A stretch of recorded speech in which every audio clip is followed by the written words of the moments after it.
3 साल पहले मेरे बाबा चल बसे। उनके अचानक चले जाने से हमारी ज़िंदगी जैसे बिखर सी गई। किसी अपने को खो देने के दुख के साथ चिंता ये भी होती है कि उस इंसान के साथ उसके किए वादे, उसका कर्ज सब।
आई,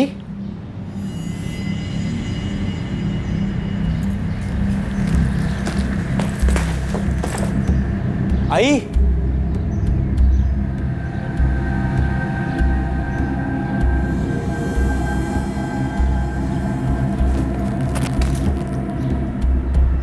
आई। अपने बाबा को खोने के 3 साल बाद एक शाम जब सुनील पवार अपने ऑफिस से घर लौटा तो उसने अपनी मां मनीषा पवार को मरा हुआ पाया।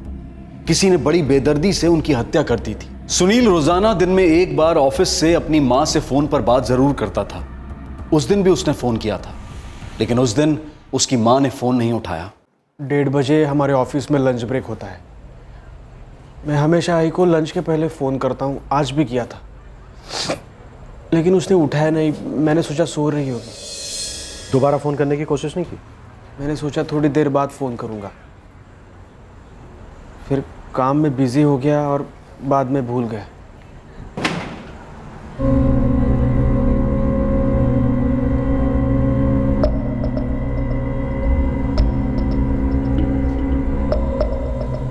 तुम्हारी आई कानों में बालियां पहनती थी क्या? जी सर, लेकिन मैं जब यहाँ पे आया तब नहीं थी। सर, ये राइट हैंड का हैंडगलव मिला है, शायद कातिल का है। अंगूठे के पास से फटा और खून के निशान भी है। शायद वार करते वक्त कातिल को भी चोट लगी होगी।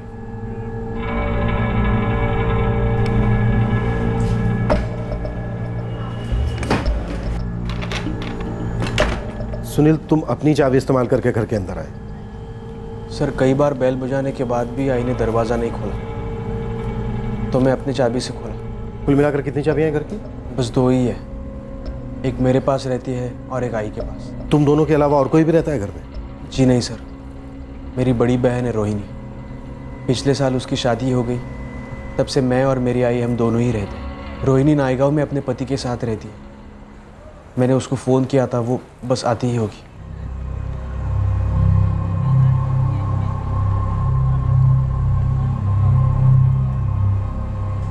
सुनील, सुनील, आई कहाँ है? क्या हुआ उसे?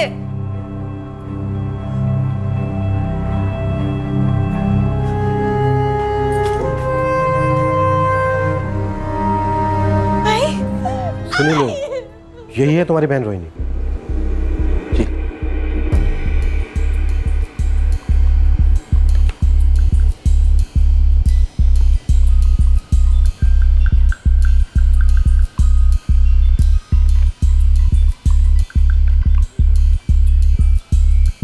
सर, दरवाजे पर कोई फोर्स एंट्री का निशान नहीं मिला। सर, फर्श पे कुछ अखबार मिले हैं, ये आज का अखबार। सर, इसके बीच के कुछ पन्ने गायब हैं। सुनील, तुम्हारे ऑफिस जाने के बाद यहाँ कोई आने वाला था क्या? कोई रिश्तेदार, पहचान वाला, दोस्त? तुम्हारी आई ने तुमसे कुछ ऐसा बताया था? नहीं सर। हाँ सर, आई ने कहा था कि वो इलेक्ट्रिशियन को बुलाने वाली थी। आई, निकल रहा हूं मैं, कुछ लाना है आते वक्त। बोल के क्या फायदा है? 3 दिन से ये ट्यूबलाइट बंद पड़ी है। कितनी बार तुम्हें याद दिलाए इलेक्ट्रिशियन को बुला ले।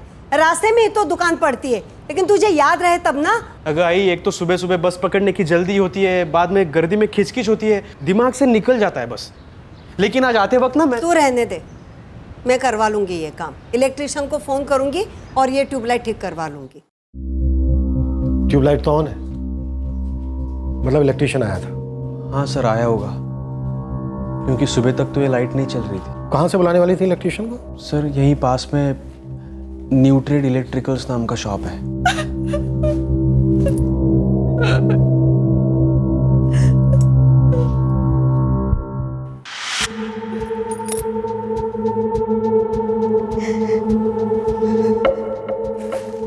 सर, ये थैली। सर, पता नहीं इस पर पहले ध्यान ही नहीं गया।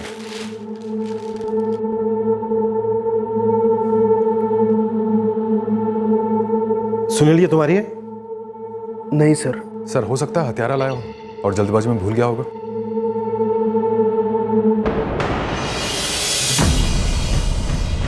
ये भूल उसे अब बहुत महंगी पड़ी।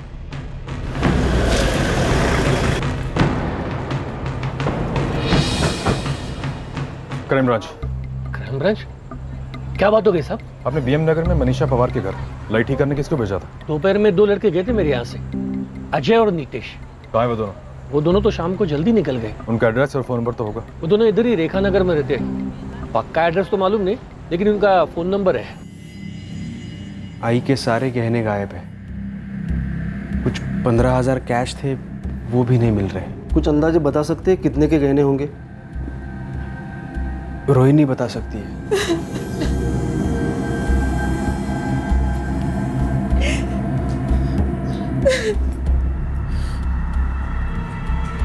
सर, ये सागर शायद किसी दर्जी का नाम लगता है जिसने ये शर्ट सी होगी। सिर्फ नाम है सागर, एड्रेस नहीं है। इसका एड्रेस पता करो। सर, ऐसे तो बहुत होंगे।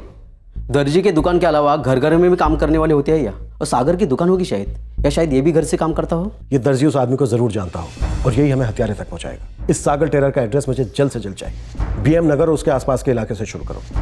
क्लियर? सर कानों की बालियाँ जो लाश से निकाली गई थी और अलमारी के जेवर, ये सब मिला के करीब 2.25 लाख के गहने चोरी हुए और 15,000 कैश।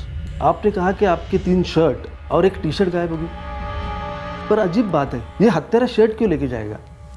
आपने ठीक से चेक किया था? मुझे याद है, मैंने अपने हाथों से अलमारी में रखे थे। इकड़े सही करा।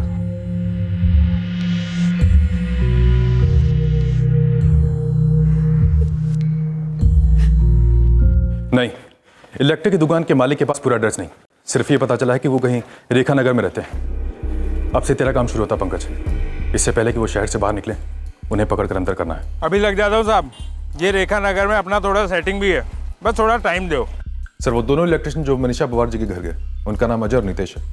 दोनों के फोन स्विच ऑफ पड़े हैं। अजय और नितेश जब लाइट ठीक करने वहां गए होंगे तो उन्होंने पैसे या जेवर वहां देखे होंगे।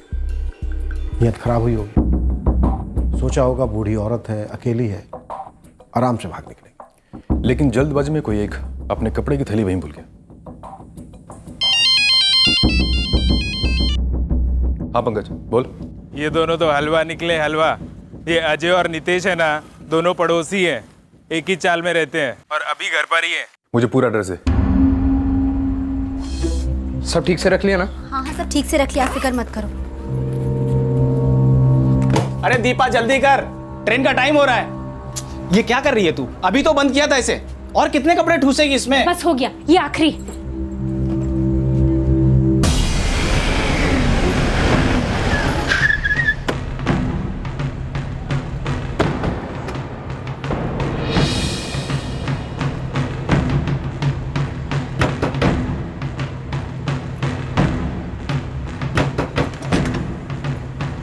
अजय, जी कहिए।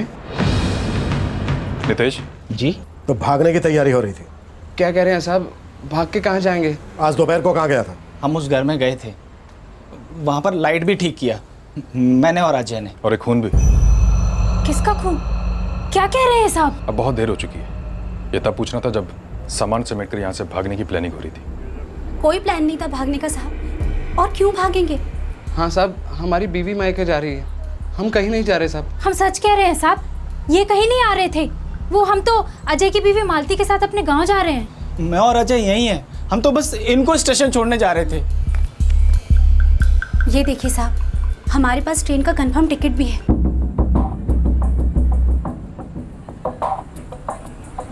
खाली दीपा का ही टिकट है साहब।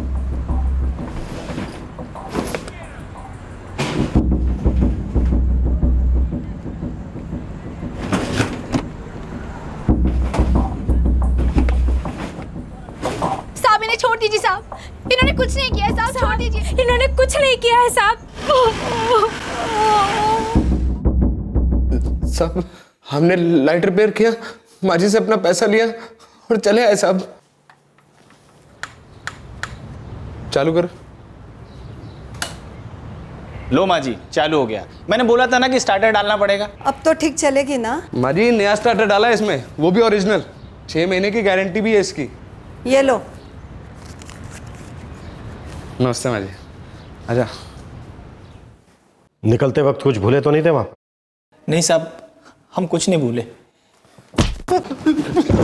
कैसे मारा मनीषा पवार को और जेवर कहां छुपाए? देखो जो भी सच है वो कर दो, क्योंकि अगर मैंने रिपेयरिंग की ना तुम दोनों की, तो तुम्हारी बॉडी में जितने भी वायर्स हैं ना, सब शॉर्ट सर्किट हो जाएंगे। साहब हम सच कह रहे हैं, हमने किसी को नहीं मारा, कोई गलत काम नहीं किया साहब हमने। साहब आपने हमारा घर उलट पुलट करके देख लिया, उस घर के सिवा हमारे पास कुछ नहीं है साहब। अश्विन सर, कपड़े मैले हो गए इनके, जरा नई शर्ट तो लेकर आओ इनके लिए।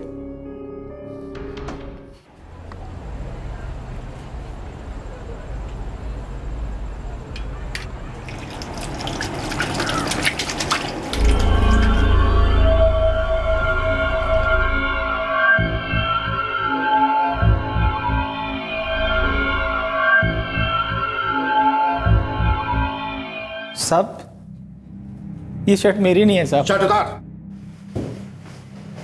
ये पहन। अगर ये तुझे फिट आ गई ना, तो जेल में तेरे लिए वर्दी सी नाप की बन जाएगी।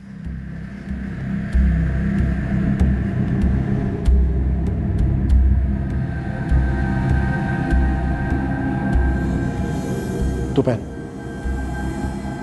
पहन।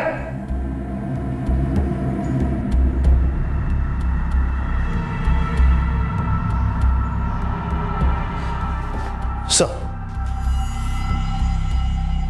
मेरा डाल। सर दरअसल क्या दरअसल? दरअसल वो शर्ट शर्ट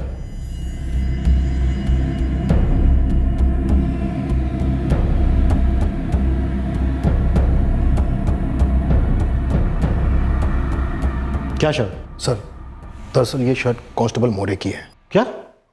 हाँ सर, अभी उसी का फोन आया था, उसने ही बताया। अरे कामले यार, एक थैली था मेरा, वो बीएम नगर में चेकिंग करने गए थे ना, वहाँ सोफे पर रखा था, लेना भूल गया। उसमें शर्ट था यार मेरा। उस पर सागर टेलर का टैग लगा था क्या? हाँ हाँ वही, मेरे यहाँ का दर्जी है वो। सर मोरे अपनी ड्यूटी खत्म करके घर जा रहा था, तभी ये बीएम नगर का केस आ गया, तो टीम के साथ वो भी वहाँ आ गया और अपनी थैली भी लेके आया था, और बाद में वो थैली वहीं भूल गया।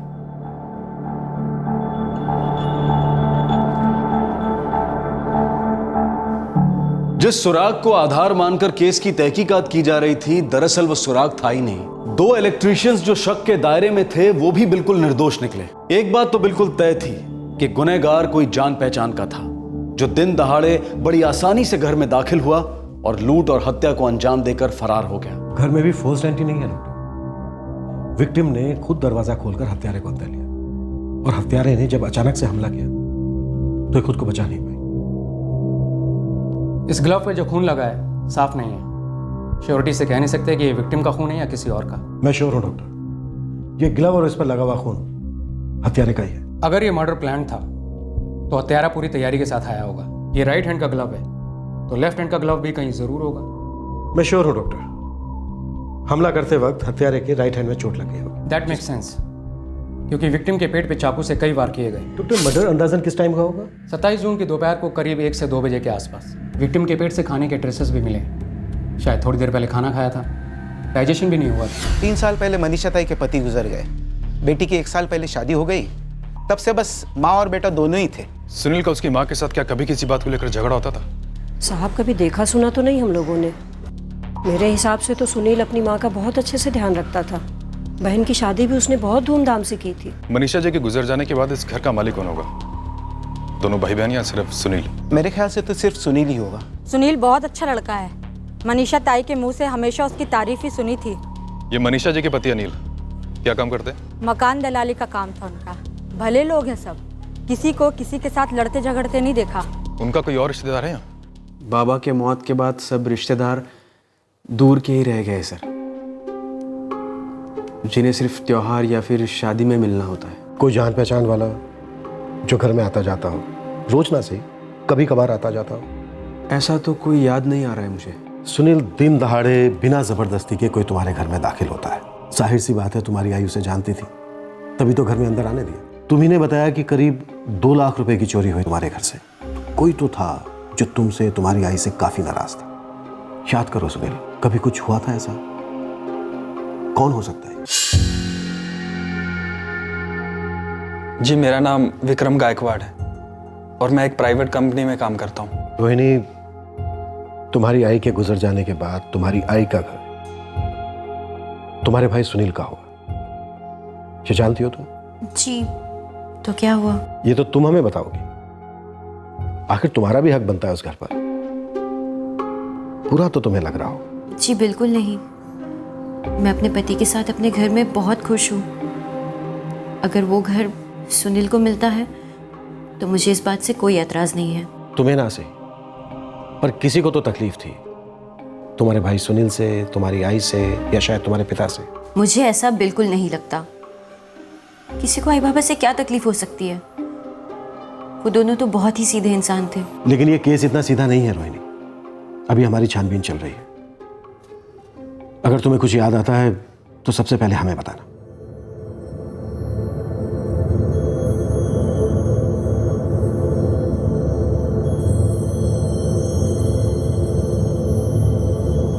मैं करवा लूंगी ये काम, इलेक्ट्रिशियन को फोन करूंगी और ये ट्यूबलाइट ठीक करवा लूंगी। जाहिर सी बात है तुम्हारी आई उसे जानती थी, तभी तो घर में अंदर आने दिया।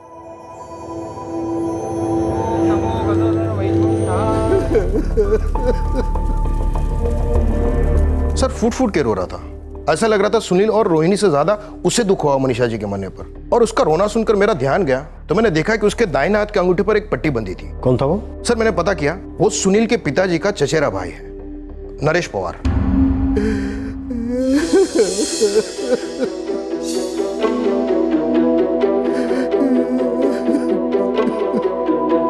नरेश काका जी, वो मेरे बाबा के चचेरे भाई हैं। उनकी तुम्हारे बाबा या फिर आई से कोई दुश्मनी थी क्या? नहीं, ऐसा कुछ नहीं था, पर जब मेरे बाबा जिंदा थे तो वो उन्हें मिलने आते रहते थे, और बाबा की मौत के बाद वो शायद ही कभी हमसे मिलने आए होंगे। कत्ल के दिन दोपहर को वो यहाँ पर आए थे क्या? सर, क्या आपको सच में लगता है कि नरेश काका ने मेरी आई को मारा है? ठीक है, उनके पास कोई वजह ऐसा करने की?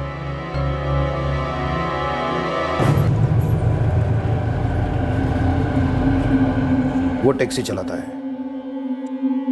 कुछ दोस्त यार है उसके, अक्सर ये उनके साथ बैठ के पत्ते खेलता है, शराब पीता है। घर में बीवी है और एक 16 साल की बेटी। बीवी का नाम आरती पवार है और बेटी का नाम निशा पवार। निशा कॉलेज के फर्स्ट ईयर में है। लेकिन नरेश पवार अपने चचेरे भाई की बीवी को क्यों मारेगा? सर ये तो नहीं पता चला।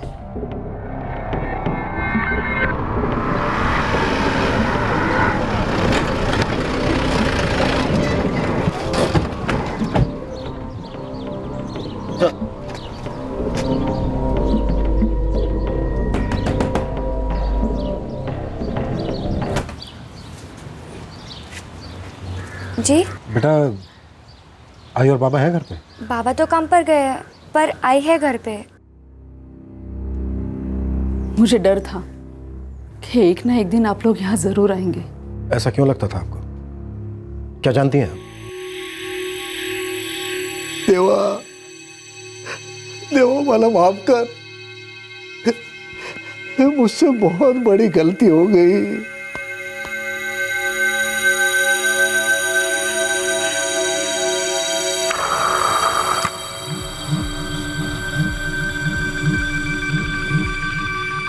क्या हुआ? कोई डरावना सपना देखा क्या?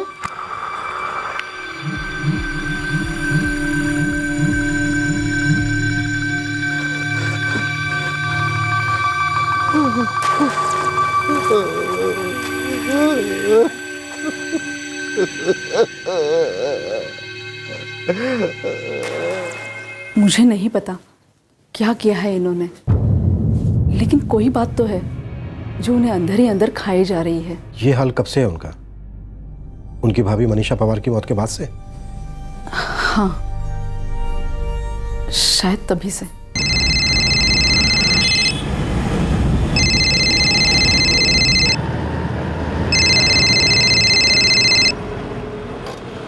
हाँ आरती बोलो। सुनिए, आप जल्दी से घर आ जाइए। क्यों, क्या बात है? वो निशा की तबीयत अचानक बिगड़ गई है। निशा? क्या हुआ निशा को? पता नहीं, पर उसे बहुत तेज बुखार है। आप जल्दी घर आ जाइए। ठीक है, मैं अभी आता हूँ। आ रहे वो।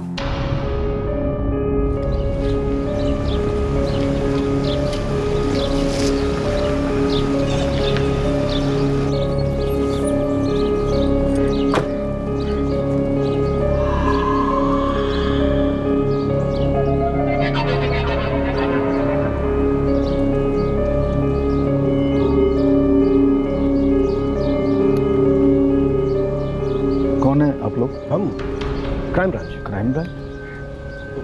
क्या बात है साहब? ये क्या हुआ भाव? चोट लगी है क्या? हाँ, वो ये गाड़ी का टायर बदलते वक्त थोड़ा लगा है। लगता है घाव अभी तक भरा नहीं है। कब की बात है भाव? हो गए 5-6 दिन, हफ्ता। फिर तो किसी ना किसी डॉक्टर के पास भी गए होंगे मरहम पट्टी के लिए। जी। कहाँ? ये कोने में ना डॉक्टर। नाम क्या है doctor? Parture, doctor Ganesh Parture. Ashwin sir, Naresh भाव की जरा गाड़ी तो चेक करो।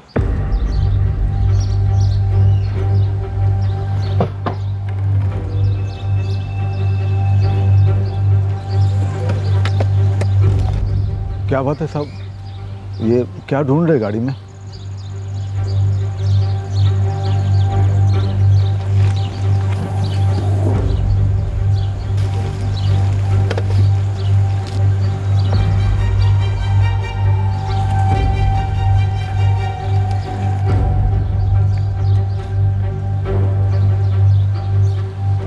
नरेश भाव, जेबर और सुनील की शर्ट्स हमें आपके घर से पहले ही मिल चुकी हैं, जो आप उसके घर से उठाकर लाए थे अपनी मनीषा भाभी का कत्ल करने के बाद।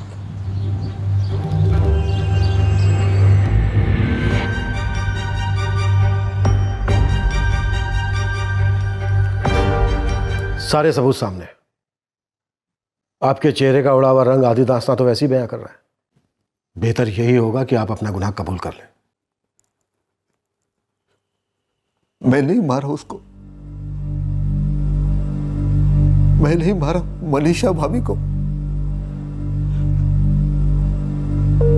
उसका मरा हुआ चेहरा अभी भी मेरे आंखों के सामने आता है। दिन रात एक बोझ सा महसूस होता है,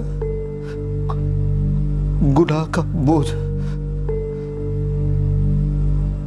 सब भगवान कभी माफ नहीं करेगा मेरे इस गुनाह को। मैं मानता हूं आपको पछतावा है इस बात का, लेकिन ये सब करने के पीछे वजह क्या थी? मुझे मेरे पैसे वापस चाहिए थे साहब। मनीषा पवार ने आपसे पैसे लिए थे?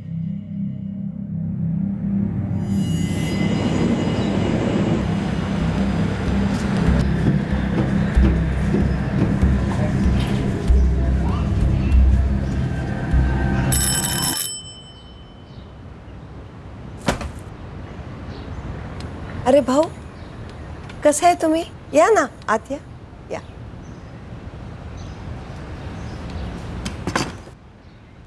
लेकिन भाऊ मेहरबानी करके वही बात फिर से शुरू मत करना। तो खत्म कर दो ना उस बात को। क्या खत्म करूं? आप समझते क्यों नहीं? बार बार उसी बात को लेकर आप झगड़ने क्यों आ जाते हैं यहाँ? तो और क्या करूं मैं? फिर तुम समझते क्यों नहीं हो? नुकसान मेरा हुआ है ना। मैंने आपसे कितनी बार कहा, आपके भाव ने मुझसे इस बारे में कोई बात नहीं की थी, और आज जब वो नहीं है आप मेरे पीछे पड़े पैसे लौटाने के लिए। ये बात ठीक है क्या भाऊ? मैं कहाँ से लौटाऊंगी पैसे? रोहिणी की शादी में खर्चा करने के लिए तुम्हारे पास पैसे थे और मेरा कर्जा चुकाने के लिए पैसे नहीं तुम्हारे पास। भाऊ बस, मैंने आपसे कर्जा नहीं लिया था, और मेहरबानी करके इस बात को यही खत्म कर दीजिए।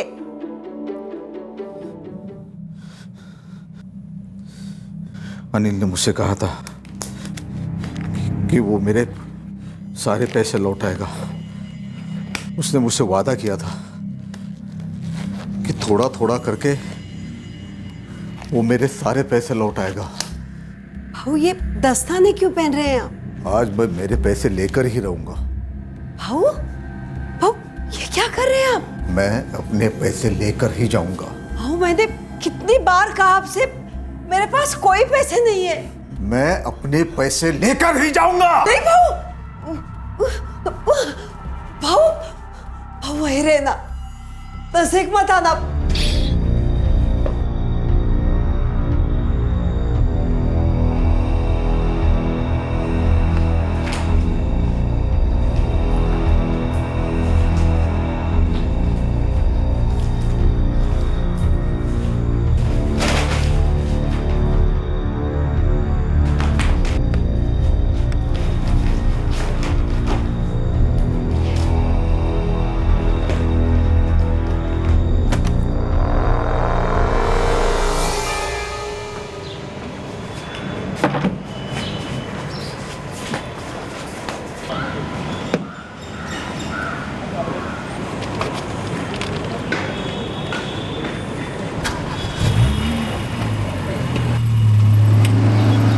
वापस लौटते वक्त मैंने मेरी शर्ट और चाकू कचरे के डब्बे में फेंक दिया। सुनील की टी शर्ट मुझे छोटी हो रही थी तो रास्ते में बदल कर मैंने उसकी शर्ट पहन ली। हाँ मैंने ये क्या कर दिया था? मुझे ऐसा नहीं करना चाहिए था, लेकिन मुझे मेरे पैसे वापस चाहिए थे साहब। किस बात के पैसे? क्या आपके चचेरे भाई अनिल ने आपसे कोई कर्ज लिया था? नहीं साहब, लेकिन वो मेरा कर्जदार था, उसी की वजह से मैंने मेरे पैसे खोए। मेरी सारी जमा पूंजी खो दी मैंने।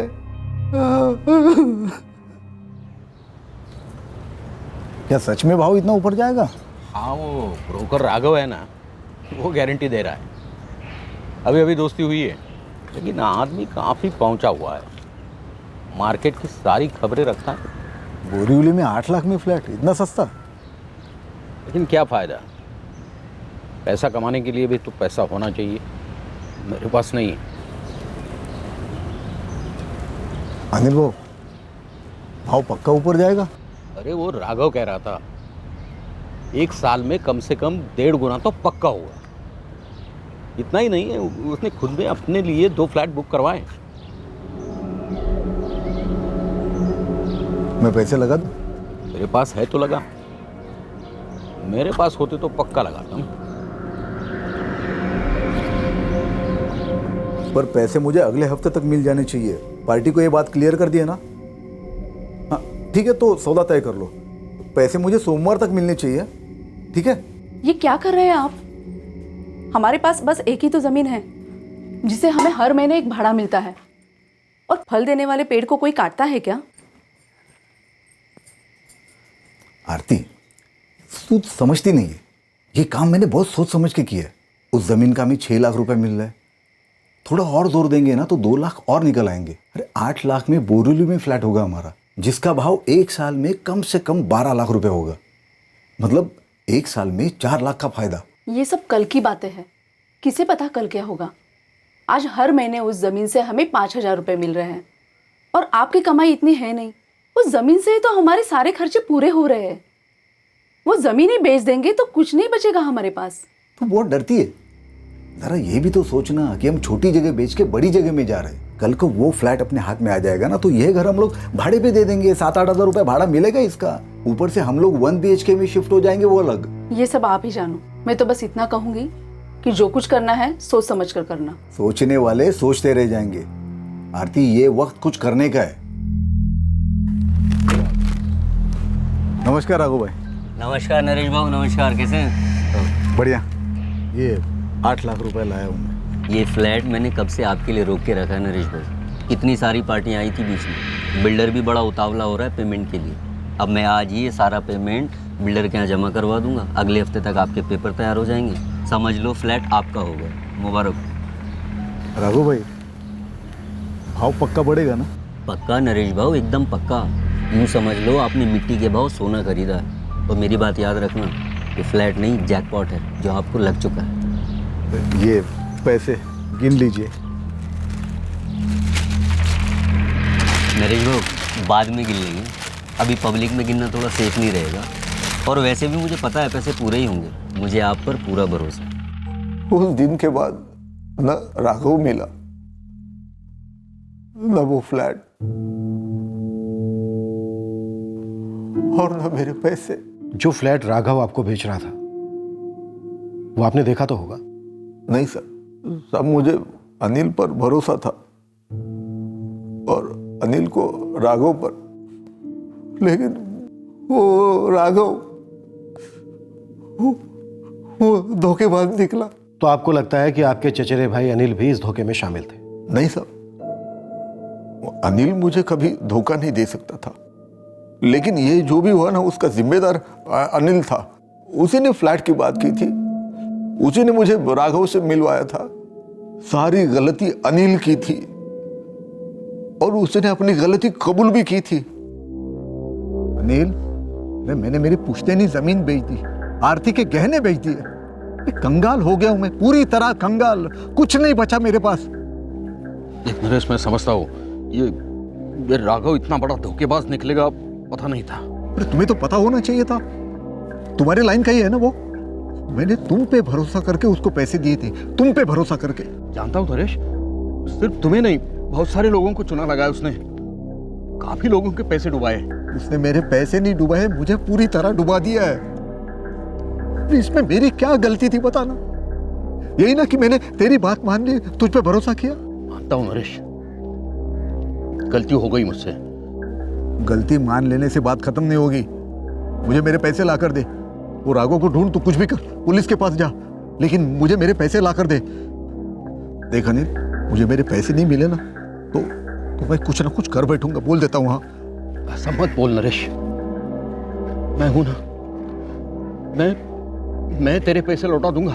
तुझे मेरे पैसे लौटा नहीं होंगे और तू ही लौटाएगा मुझे। मैं बोल रहा हूं ना, मैं लौटा दूंगा तेरे पैसे, लेकिन अभी मेरे पास पैसे है नहीं। मैं थोड़ा थोड़ा करके लौटा दूंगा, ठीक है? देख, फिर एक बार भरोसा कर रहा हूं मैं तुझ पर। इस बार धोखा मत देना। तुझे मेरे पैसे लौटा नहीं होंगे, समझ ले। ये मेरा कर्ज है तुझ पर। उसने फिर मुझे धोखा दिया। वादा निभाने से पहले चला गया हमेशा के लिए। आपके साथ जो हुआ उसका अफसोस था आपके भाई को। वो अपने आप को कसूरवार मान रहे थे, इसलिए आपको पैसे देने के लिए राजी हो गए। अभी आपकी बदकिस्मती थी कि वो जल्दी चल बसे, लेकिन उन्होंने कोई धोखा नहीं दिया आपको। सब वो तो मरकर मुसीबतों से छूट गया, लेकिन मुझे जीते जी मार गया।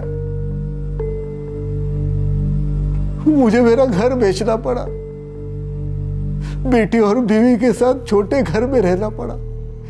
मेरी हालत और भी बदतर हो गई साहब। बेटी की पढ़ाई, उसकी शादी, सारे सपने तहस नहस हो गए साहब, अनिल की वजह से। अब आप अपने आप को दिलासा देने के लिए चाहे अपने भाई को कितना भी कोसो, पर सच ये है कि दोष सिर्फ आपके भाई अनिल का ही नहीं है। आपकी आंखों पर भी लालच की पट्टी बंधी थी। मैं मानता हूं जिस एजेंट से आपके भाई ने आपको मिलवाया वो फ्रॉड निकला, पर एक बात बताइए, क्या उन्होंने आपको फोर्स किया था फ्लैट खरीदने के लिए? दबाव डाला था आप पर? या उन्होंने आपसे मना किया था कि एजेंट को पैसे देने से पहले फ्लैट को मत देखो? क्या उन्होंने आपसे ये कहा था कि जमीन बेचकर फ्लैट खरीदो? लेकिन साहब उसने अपनी गलती मान ली थी, वो पैसे लौटाने के लिए तैयार था। लेकिन उनके गुजर जाने के बाद बात वहीं खत्म हो गई। उन्होंने आपसे कोई कर्ज नहीं लिया था कि उनके जाने के बाद उनकी बीवी या उनका बेटा चुकाता। आपने खुद कहा कि आपकी मनीषा भाभी को इस सौदे के बारे में कुछ नहीं मालूम था, तो उनकी कोई जिम्मेदारी नहीं बनती थी आपको पैसे देने की। और आपने कैसे सोच लिया कि उनको मार कर, उनके घर को लूट कर आपकी प्रॉब्लम सोल्व हो जाएगी? मुझसे बहुत बड़ी गलती हो गई साहब। मैं ऐसे नहीं करना चाहता था। पता नहीं मेरे से ये सब कैसे हुआ। मैंने कितनी बार कहा था इनसे, जो चला गया वो हमारा था ही नहीं। माना कि ये इतना आसान नहीं था, लेकिन हमारे पास जो कुछ बचा था उतने में गुजारा हो जाता था। अपनी भूल को भूल पाना इतना आसान नहीं होता है आरती जी, और अपनी भूल के लिए दूसरों को कसूरवार ठहराना बहुत आसान होता है। और वही क्या उन्होंने। लेकिन ऐसे किसी को मारकर क्या मिला उन्हें? ऐसा कैसे सोच लिया उन्होंने? और अगर इस तरह पैसे मिल भी जाते तो वो हमारे किस काम आते?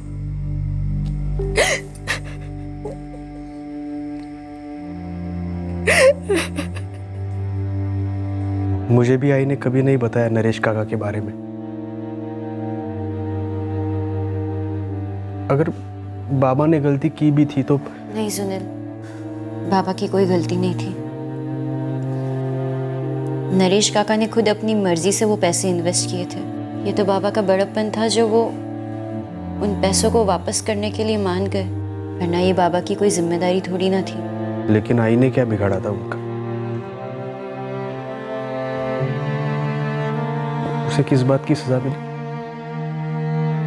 काश नरेश काका ने मुझसे कहा होता। पता नहीं मैं उनकी मदद कर पाता भी या नहीं, लेकिन एक बार तो बताया होता।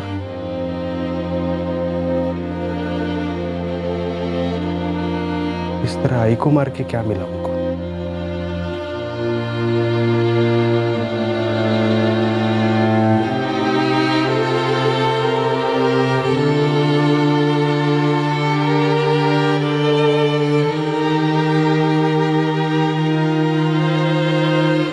नरेश पवार पर आईपीसी की धारा 302 के तहत हत्या और धारा 397 के तहत लूट और लूट के लिए गंभीर नुकसान पहुंचाने के चार्जेस लगाए गए हैं।